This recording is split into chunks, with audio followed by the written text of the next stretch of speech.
Assalamualaikum warahmatullahi wabarakatuh. Selamat malam Sobat KPI. Semoga kita semua senantiasa berada dalam lindungan Allah Subhanahu wa Ta'ala. Dengan rasa penuh bahagia ini, Alhamdulillah Kampus News kembali hadir menemani Anda dalam edisi Kampus News Petang untuk menyuguhkan informasi yang penting, aktual, serta dapat dipercaya. Bersama saya Muhammad Iksanul Fikri, inilah Kampus News selengkapnya.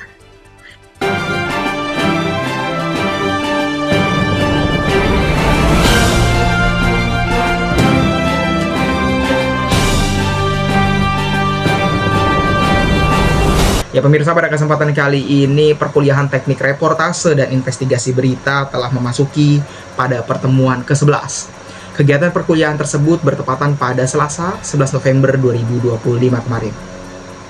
Kelas berlangsung secara online melalui Gmeet dengan suasana yang dinamis. Para mahasiswa terlihat sangat aktif, antusias, dan terlibat penuh dalam proses pembelajaran. Mulai dari menyimak pembahasan berita hingga diskusi yang berkembang sepanjang sesi. Ya, walaupun tidak hadir secara langsung di kelas, saya tetap mengikuti seluruh rangkaian kegiatan mulai dari simulasi praktik berita secara visual hingga presentasi materi kelompok. Perkuliahan berjalan cukup dinamis karena ada dua agenda penting yang berlangsung, yakni pertama visualisasi simulasi berita dan yang kedua adalah presentasi kelompok mengenai jurnalisme investigasi dan masyarakat demokrasi di Indonesia dan dunia. Kemudian dalam simulasi pemberitaan, kelompok 8 mengangkat isu atau judul pinjaman online kembali merenggut nyawa. Pada simulasi ini, Lala Nabila Chandra bertugas sebagai news anchor, yang dimana pembawaan Lala ini cukup tenang dan runtut ketika membuka siaran, memberikan kesan profesional dalam mengantar isu sensitif terkait pinjaman online. Sementara itu, Cindy Shiva Nurkolbi mengambil peran sebagai reporter lapangan, menyampaikan kronologi kejadian dengan gaya peliputan yang cukup meyakinkan. Dalam laporan tersebut, Cindy mewawancarai dua narasumber mengenai Ramdan yang berperan sebagai saksi di lokasi yang memberikan gambaran suasana ketika korban ditemukan. Kemudian ada Fadil Gibran yang berperan sebagai kepolisian, kemudian menjelaskan langkah-langkah penanganan kasus serta ajakan kepada masyarakat agar lebih waspada terhadap pinjaman online ilegal. Simulasi ini menggambarkan bagaimana tekanan ekonomi dan ancaman penagihan digital bisa menjadi penyebab munculnya kasus tragis di masyarakat. Kelompok 8 ini tidak hanya menampilkan satu berita saja, tetapi ada dua berita yang ditampilkan secara visual dengan judul yang kedua, aksi perampokan di kontrakan hijau. Masih dalam simulasi kedua, Lala Nabila Chandra kembali menjadi news anchor dengan menjaga konsistensi pembacaan dengan intonasi yang sangat rapi. Kemudian Cindy Shiva Nurkolbi kembali tampil sebagai reporter yang membawakan laporan langsung dari lokasi kontrakan tersebut. Cindy turut mewawancarai dua narasumber, Fadil sebagai korban yang menjelaskan kejadian serta kerugian yang dialaminya. Kemudian ada Ramdan sebagai ketua RW yang memaparkan kondisi keamanan lingkungan serta tindak lanjut yang dilakukan warga sekitar. Dari dua simulasi ini terlihat kemampuan teman-teman dalam membangun alur berita, kemudian melakukan wawancara singkat serta memvisualisasikan suasana lokasi. Itu bagi saya sangat menyaksikan dari layar Gmeet. Penyajian beritanya cukup hidup dan mendekati format peliputan seperti di televisi. Kemudian kita lanjut ke simulasi visual. Setelah simulasi visual selesai, dilanjutkan dengan presentasi dengan judul jurnalisme investigasi di masyarakat demokrasi di Indonesia dan dunia.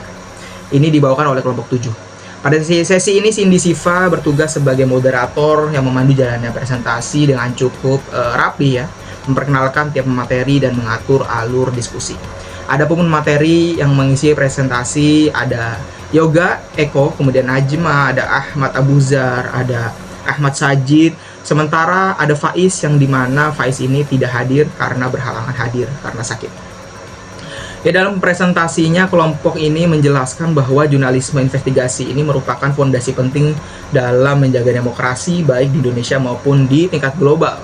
Yang mereka memaparkan bahwa jurnalisme investigasi ini berfungsi sebagai pengawas kekuasaan atau watchdog yang mengungkap korupsi, penyalahgunaan wewenang atau kebijakan, dan ketidakadilan yang merugikan masyarakat atau publik. Penyedia informasi mendalam menawarkan laporan yang sudah diverifikasi dan ditelusuri secara mendalam. Memberi suasana bagi kelompok terpinggirkan menyoroti isu yang sering luput dari pemberitaan arus utama. Dan kelompok juga ini menjelaskan bahwa kondisi jurnalisme investigasi baik di Indonesia maupun secara global itu menghadapi tantangan seperti tekanan politik, intimidasi terhadap jurnalis, kemudian dominasi kepemilikan media, disinformasi digital. Meski begitu, mereka menekankan bahwa jurnalisme investigasi ini masih tetap relevan dan dibutuhkan untuk menjaga kualitas demokrasi. Kemudian terakhir pensi ini ditutup dengan pemaparan strategi memperkuat jurnalisme investigasi seperti independensi redaksi, perlindungan hukum jurnalis, pendanaan alternatif, serta kolaborasi lintas media.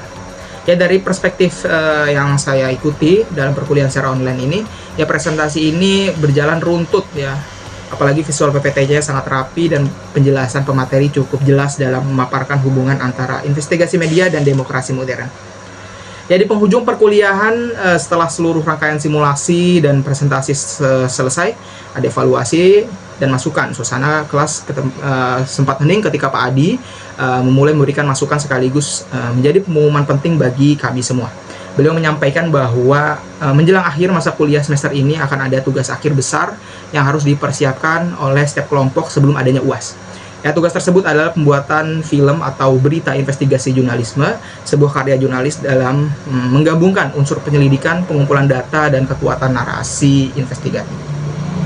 Kemudian menurut beliau juga tugas ini bukan sekedar formalitas tetapi latihan yang nyata untuk merasakan proses kerja jurnalis investigasi yang sesungguhnya. Kemudian Pak Adi menjelaskan alur pengerjaannya, yaitu ada penyusunan proposal berita investigasi mulai dari penentuan isu, rumusan masalah, angel, terus tujuan liputan hingga scan. Habis itu pembagian tugasnya seperti apa. Kemudian nanti ada praproduksi, kemudian setelah itu ada produksi, dan yang terakhir ada pasca produksi yang diakhiri dengan adanya laporan atau LPJ.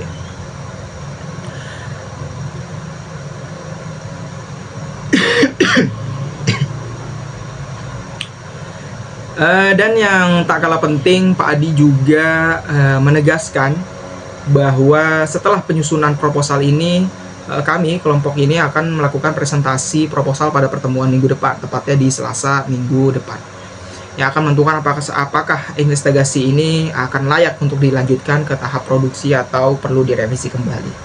Sebagai mahasiswa, saya merasa pengarang ini sepertinya emang pemanasan menuju dunia nyata gitu kan. Kami tidak hanya dituntut paham untuk teori saja, tetapi benar-benar masuk ke dunia kerja jurnalistik yang sesungguhnya.